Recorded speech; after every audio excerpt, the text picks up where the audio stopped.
Friends, welcome to fyhaskitchen. ഇന്ന് നമ്മൾ ഉണ്ടാക്കാൻ പോകുന്നത് ഒരു ചിക്കൻ ഗ്രേവിയാണ്. ഇതെങ്ങനെ ഉണ്ടാക്കുന്നതെന്ന് നമുക്കൊന്ന് നോക്കാം. ഇതിനായിട്ട് നമ്മൾ 1 കിലോ ചിക്കൻ എടുത്ത് വെച്ചിട്ടുണ്ട്. ഇനി ഇതിലേക്കുള്ള മസാലകളൊക്കെ ഒന്ന് ചേർത്ത് കൊടുക്കാം. 1/4 ടീസ്പൂൺ മഞ്ഞൾപ്പൊടി, 1/2 ടീസ്പൂൺ കാശ്മീരി മുളക് പൊടി, 1/2 teaspoon chicken masala, 1 teaspoon cornflour പൊടി, ആവശ്യത്തിന് ഉപ്പ്, 1 ടീസ്പൂൺ ലെമൺ ജ്യൂസ്. ഇനി ഇതൊന്ന് നമുക്ക് നന്നായിട്ട് കൈകൊണ്ട് കുഴച്ചെടുക്കാം. ഇനി ഇതൊന്നൊരു അരമണിക്കൂർ റെസ്റ്റ് ചെയ്യാൻ വെക്കാം. നമ്മളൊരു പാനിൽ കുറച്ച് ഓയിൽ ഒഴിച്ച് കൊടുത്തിട്ടുണ്ട്. ഓയിൽ നന്നായി ചൂടായിട്ട് വന്നിട്ടുണ്ട്. ഇനി നമുക്കിതിൽ കുറച്ച് കറിവേപ്പില ഇട്ട് കൊടുക്കാം. ഇനി നമ്മുടെ ചിക്കൻ ഓരോ പീസായി ഇതിലേക്ക് ഇട്ട് കൊടുക്കാം.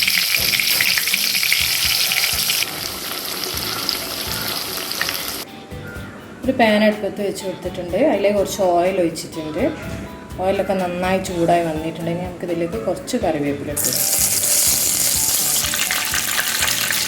1 ടീസ്പൂൺ ഇഞ്ചി ചതച്ചത്, 1 ടീസ്പൂൺ ഇഞ്ചി വെളുത്തുള്ളി പേസ്റ്റ്, 1/2 ടീസ്പൂൺ പച്ചമുളക് പേസ്റ്റ്. ഇതിൻ്റെ പച്ചമണം മാറുന്നത് വരെ ഒന്ന് നന്നായിട്ട് വഴറ്റി കൊടുക്കാം. ഇനി നമുക്കിതിലേക്ക് സവാള ഇട്ട് കൊടുക്കാം. ഒരു 4 സവാളയാണ് ഞാൻ എടുത്തിട്ടുള്ളത്. അത്യാവശ്യം വലിപ്പമുള്ള സവാളയാണ്. ഇനി ഇതൊന്ന് നന്നായിട്ട് ഇളക്കുക. ആവശ്യത്തിനുള്ള ഉപ്പ് കൂടെ ചേർത്ത് കൊടുക്കുക. എന്നിട്ടൊന്ന് നന്നായിട്ട് ഇളക്കി കൊടുക്കുക. ഇനി ഇതൊന്ന് മൂടി വെച്ചിട്ട് ഒരു 10 മിനിറ്റ് വേവിച്ചെടുക്കാം.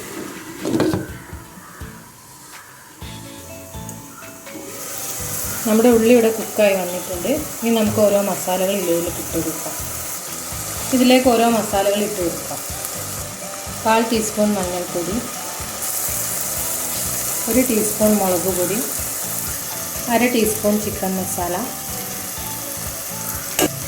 1/2 ടീസ്പൂൺ കുരുമുളക് പൊടി. ഇതൊന്ന് നന്നായിട്ട് ഇളക്കി കൊടുക്കാം. ഇനി ഇതിലേക്ക് ഒരു ക്യാപ്സിക്കോ ചെറുതായിട്ട് അരിഞ്ഞത് ചേർത്ത് കൊടുക്കാം.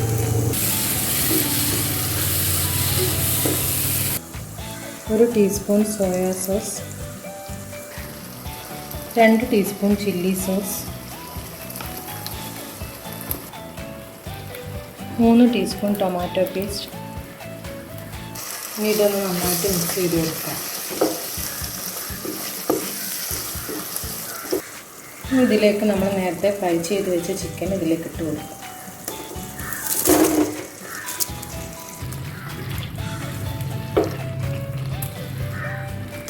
ഇനി ഇതിലേക്ക് ഒരു കപ്പ് വെള്ളം ഒഴിച്ച് കൊടുക്കാം. കൂടുതൽ വെള്ളം ഒഴിക്കണ്ട. ഇനി ഇതിലേക്ക് 1 ടീസ്പൂൺ കോൺഫ്ലവർ കുറച്ച് വെള്ളം ഒഴിച്ചിട്ട് മിക്സ് ചെയ്ത് വെച്ചാണ് അതൊന്ന് ഇതിലേക്ക് ഒഴിച്ച് കൊടുക്കാം.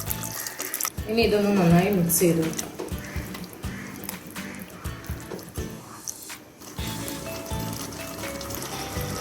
ഇനി ഇതിലേക്ക് നമുക്ക് കുറച്ച് മല്ലിയിലയും കറിവേപ്പിലയും ഇട്ട് കൊടുക്കാം.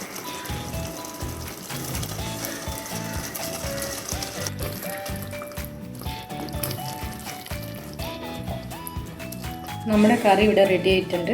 ഇനി നമുക്കിത് ഫ്ലെയിം ഒന്ന് ഓഫ് ചെയ്യാം. നമ്മുടെ ചിക്കൻ ഗ്രേവി ഇവിടെ റെഡി ആയിട്ടുണ്ട്. അപ്പോൾ എല്ലാവരും ട്രൈ ചെയ്ത് നോക്കുക. അതേപോലെ എൻ്റെ ചാനൽ ലൈക്ക് ചെയ്യുക, ഷെയർ ചെയ്യുക, സബ്സ്ക്രൈബ് ചെയ്യുക. ഇതുപോലെ നല്ലൊരു റെസിപ്പി ആയിട്ട് നമുക്ക് വീണ്ടും കാണാം. Thank you.